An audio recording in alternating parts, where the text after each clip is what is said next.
வணக்கம். நான் உங்கள் லட்சுமி பாட்டி இப்போ லஞ்சு செய்ய போகிறேன். லஞ்சுக்கு குழம்பு செய்கிறேன் பாருங்கள். அவரைக்கொட்டை குழம்பு கொஞ்ச நேரம் வாய்ஸ் இல்லாமல் இருக்கும்.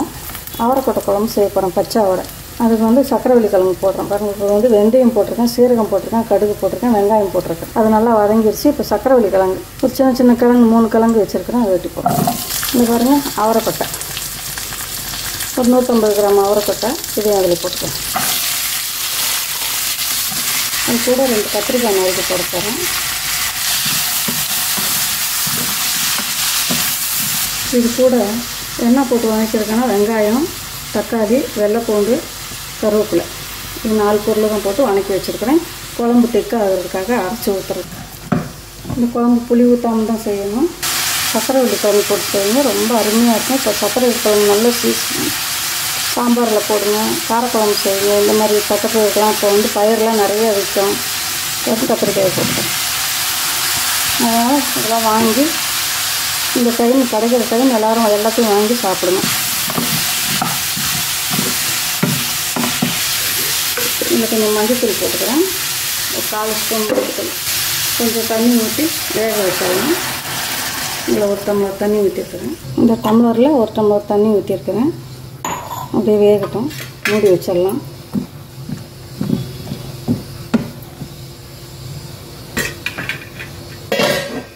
பாட்டி வதக்கி வச்சுருக்கேன்ல தக்காளி, வெங்காயம், கருவேப்பிலை, பூண்டு பல் வதக்கி வச்சுருக்கேன்ல அதை அரைச்சிட்டு வந்துடும்.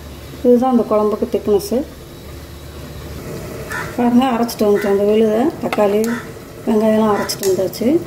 நீங்கள் தேங்காய் போடுறதுனாலும் தேங்காய் போட்டுக்கோங்க. தேங்காய் பால் எடுத்து ஊற்றணுன்னாலும் ஊற்றலாம். நல்லா டேஸ்ட்டாக இருக்கும். தேங்காய் அரைச்சி ஊற்றி பழக்கம் இருக்கிறவங்க தேங்காயும் அரைச்சி ஊற்றுக்கணும். நான் தேங்காயெலாம் அரைச்சி ஊற்றலை.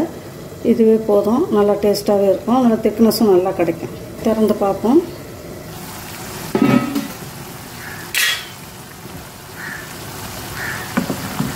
எல்லாம் ஒரு அரை பதத்துக்கு வெந்திருக்குது. இந்த சமயம் மிளகாப்பொடி போட்டுக்கலாம். குழம்பு மிளகாப்பொடி ஒரு 2 ஸ்பூன் போடுறேன். ஒரு சமயம் அரைச்சி விழுது அதில் ஊற்றிடுறேன். எல்லாத்தையும் ஊற்றிடுறேன்.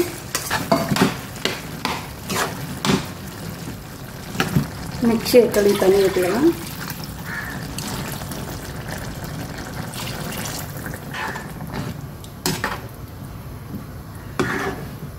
ஒரு கொதி வரட்டும். உப்பு போடலாம். இதில் இன்னும் கூட கொஞ்சம் தண்ணி ஊற்றிக்கணும். குழம்பு நல்லா திக்காக இருக்குது. பார்த்திங்கன்னா ரொம்ப திக்காக இருக்குது. இன்னும் கொஞ்சம் 1 டம்ளர் தண்ணி ஊற்றிக்கிறோம். திக்னஸை பார்த்துட்டு தண்ணி ஊற்றுங்க. முதல்ல மடமடன்னு ஊற்றிடாதீங்க. இப்போ பாட்டி முதல்ல காய் வேகிறதுக்கு 1 டம்ளர் ஊற்றினேன் இல்லையா. இப்போ மிக்சியை கழுவி 1 டம்ளர் ஊற்றிருக்கிறேன். இப்போ 1 டம்ளர் மொத்தமாக என்ன எவ்வளோ ஊற்றிருக்கிறேன்? 3 டம்ளர் தண்ணி. ஒரு கொதி வரட்டும். அதுக்கப்புறம் உப்பு போட்டுக்கலாம்.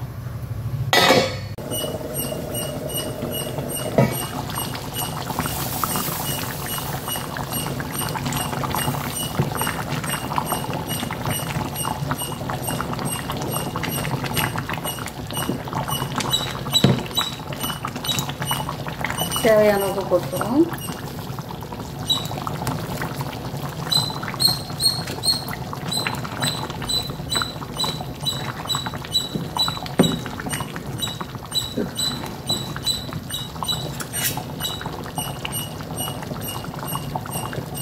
இன்னும் கொஞ்சம் வேகணும். கேஸை ஸ்லோவாக வச்சிடலாம். அப்படியே எண்ணெய் மிதந்து மேலே வரட்டும். கேஸை ரொம்ப ஸ்லோவாக வச்சிடலாம். இப்போ திறந்து பார்ப்போம். குழம்பு பார்த்திங்கன்னா நல்லா ரெடி ஆகிடுச்சு. காயெல்லாம் நல்லா வெந்துருச்சு. கத்திரிக்காயும் நல்லா வெந்துருச்சு. சக்கரவள்ளி கிழங்கு வெந்துருச்சு. நம்ம பயரும் வெந்துருச்சு. நல்லா எல்லாம் பச்சையாக தானே போட்டோம். அருமையாக வந்துருச்சு. இந்த டைம் என்ன பண்ணுங்கள், 1 டம்ளர் பால், தேங்காய் பால் இருந்தால் ஊற்றுங்க. தேங்காய் பால் ஊற்றலை, பசும்பால் ஊற்றுறேன். இந்த குழம்புக்கு ரொம்ப ரொம்ப ருசியாக இருக்கும். இந்த டைமில் ஊற்றுங்க. பால் தெரிஞ்செல்லாம் போகாது. அப்படியே அருமையாக இருக்கும். இந்த பாலெல்லாம் அந்த காயில் சேர்ந்து வரும்போது ரொம்ப ரொம்ப டேஸ்ட்டாக இருக்கும். என்னோட பாட்டி பால் ஊற்றுறாங்கன்னு நினைக்காதீங்க. இந்த குழம்புக்கு இந்த மாதிரி 1 டம்ளர் பால் நல்லா கொதித்து மசாலாலாம் கொதித்து நல்லா வரும்போது பால் ஊற்றுங்க. அவ்வளோ அருமையாக இருக்கும். அதுக்கு தான் பாட்டி புளி ஊற்ற வேணாம்னு சொன்னேன். கொத்தமல்லி தலையும் இப்போ இது கூடயே போட்டுடலாம். அந்த சாரம் அதுலேயே இறங்கட்டும். போட்டு கேஸை ரொம்ப ஸ்லோவாக வச்சிடுறேன் பாட்டி. அது வெந்து வரட்டும். நல்லா வெந்துருச்சு எல்லா காயுமே. இப்போ நம்ம பால் ஊற்றிருக்கோம் இல்லையா, இந்த குழம்பு வந்து நல்லா வந்து எண்ணெய் திரண்டு வரணும். வந்தால் தான் அந்த ருசி ரொம்ப அமோகமாக இருக்கும். ரொம்ப ரொம்ப அருமையாக இருக்கும். சுட சுட சாதம் போட்டு பிசைஞ்சு சாப்பிட்டிங்கன்னா அவ்வளோ நல்லாயிருக்கும். சப்பாத்தி, பூரி எல்லாத்துக்குமே நல்லாயிருக்கும். இட்லி, தோசைக்கும் நல்லாயிருக்கும்.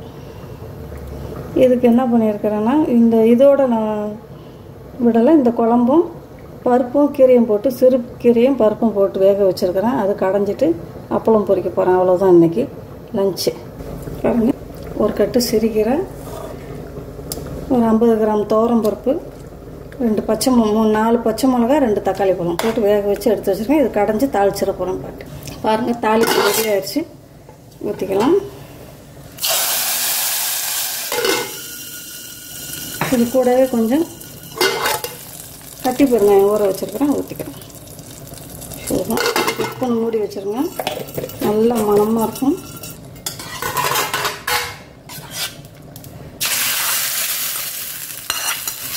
குழம்பு திறந்து பார்க்கலாம். பாருங்கள், சூப்பராக ரெடி ஆயிடுச்சு.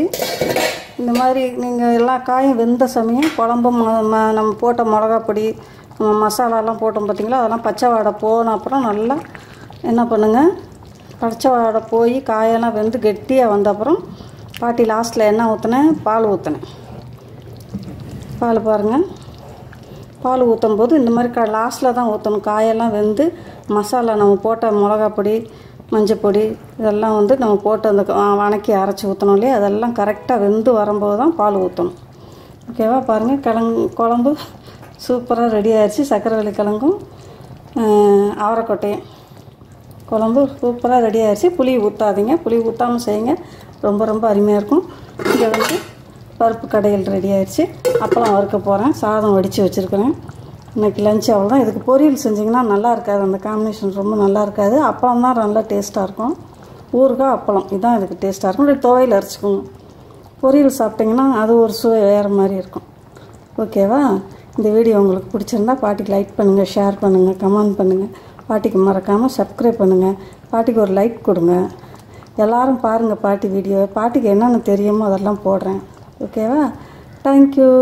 அடுத்த வீடியோவில் பார்க்கலாம்.